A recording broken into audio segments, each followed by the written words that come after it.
thank you all for coming. No. Okay, I'm gonna go over here. Thanks for all for coming. Really glad you're here, and I want to welcome Debbie Anderson. Debbie Anderson is the Community Education Director at Memory Matters, providing educational presentations and trainings in the Low Country. She's also a certified dementia care practitioner and a dementia dialogues trainer through the University of South Carolina. And she's certified to administer the baseline memory screen, Montreal Cognitive Assessment, called MoCA. In addition, Debbie holds a degree in organizational leadership from LaGrange College. As a team building facilitator, Debbie believes that people learn best when engaged, which is why every presentation includes evidence-based content delivered with an element of engagement. So thank you very much for sharing your expertise and your time with us, and I'll hand it over to you. My pleasure. My pleasure. Thanks, Meryl. So another word for engagement is fun. Yes, so we're going to have a little bit of fun as we learn together. And this is a mutual exchange of information. I'm going to learn from you, as well as maybe say a couple things that maybe you haven't learned yet in life. So, my name is Debbie. I just saw someone that I know very well walk in, and so my focus went squirrel. And we're going to talk about squirrel in just a minute. I see Lorena, I see Sarah. Y'all come on in. I've got one seat up here, and I think we need. You got it. Okay, great. So I'm with Memory Matters. I've been on staff for 7 years. Prior to coming on staff, I volunteered for 5, and so Memory Matters is now part of my life, our family. It is the nucleus of my community. And you are now part of that community, so I'm just delighted to be here. I'd like to learn what you already know about Memory Matters. You're on the island. We're on the island and off the island. Yes. So we started as a nonprofit about 27, almost 28 years ago on island at one of the churches. And so I just love it when a bright idea starts with 2 women in a church. 2 women in a church, they go to their pastor and they say, Reverend Kranz, we have a bright idea. And him, being the wise man that he is, said, go for it. And so they did. And what they started was, it's called a respite program. So that's a nice word for a break. The ladies in the church realized that there were caregivers in the church that needed a break. They were caring for someone with memory loss, and they needed a break. And so the church opened its doors for us to begin a social day program. So from 1 church to 4 churches.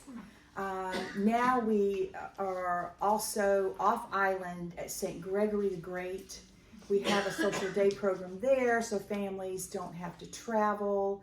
And we also have an administration building in Westbury Park in Bluffton. So we've, over the 27-year period, we've kind of mushroomed as the need has grown. So anyone else know something about Memory Matters that I haven't already said?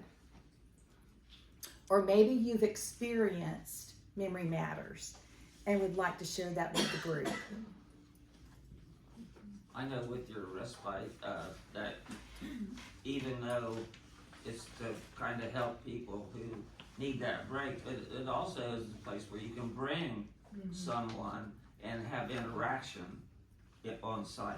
Yes, that key word, interaction, engagement, avoiding social isolation. Yes, exactly. And in the back, I saw a raised hand.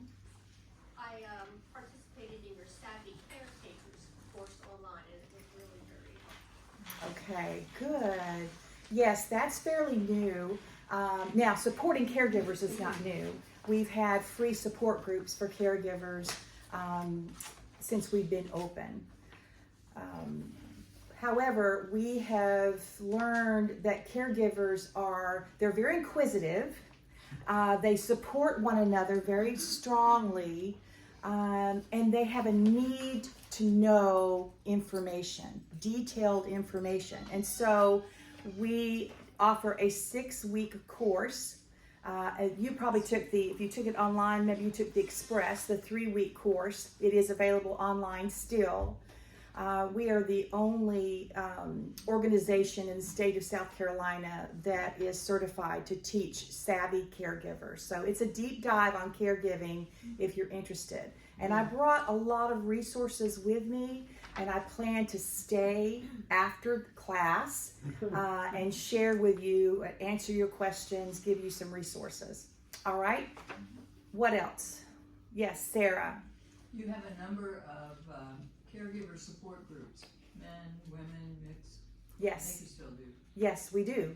They are in person and online. So we have co-ed, we have women's group, men's group, and we also offer creative options for our caregivers. We have a monthly Fridays for Caregivers where we feature local professionals, whether it's medical, meditation, self-care, a variety of topics. Hurricane evacuation, we have the Sheriff's Department cover that, and the Fire Department, as well as a book club. So if you are a caregiver or you know someone who is a caregiver that needs to connect with other people, because in the church, our ministry as part of the church body is to walk alongside people, and we are better equipped to walk alongside someone if we've been in their shoes and we are wearing their shoes. So we are not necessarily labeled faith-based at Memory Matters, but we are faith-based.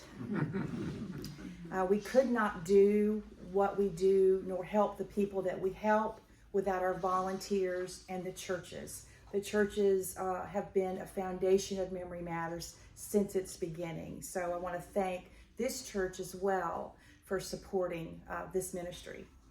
Anyone else experienced Memory Matters? I believe sir. you have programs to help institutions and businesses know how to deal with people who may be suffering from dementia.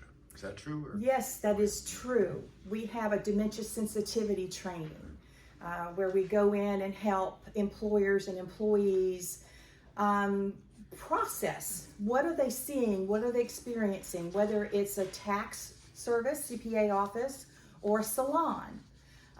So let me just demonstrate the need for this in this room and the applicableness of this point. And that is, how many of you in here know someone with memory loss? Yes, yes. So, you know, that's why in 2018, Memory Matters added this component to its mission, and that is brain health and wellness. So when we meet with families, we talk a lot about the person with memory loss, right? But then as we get to know the families, we learn that this is a family journey. It's a family disease, it's a family journey. It affects many families, including my own. My father was diagnosed a little over a year ago with mild cognitive impairment. And my brother will be taking the Savvy Caregiver class starting this Friday.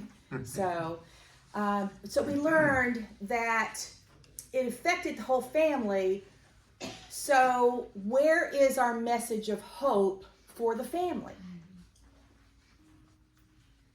This is why we added brain health education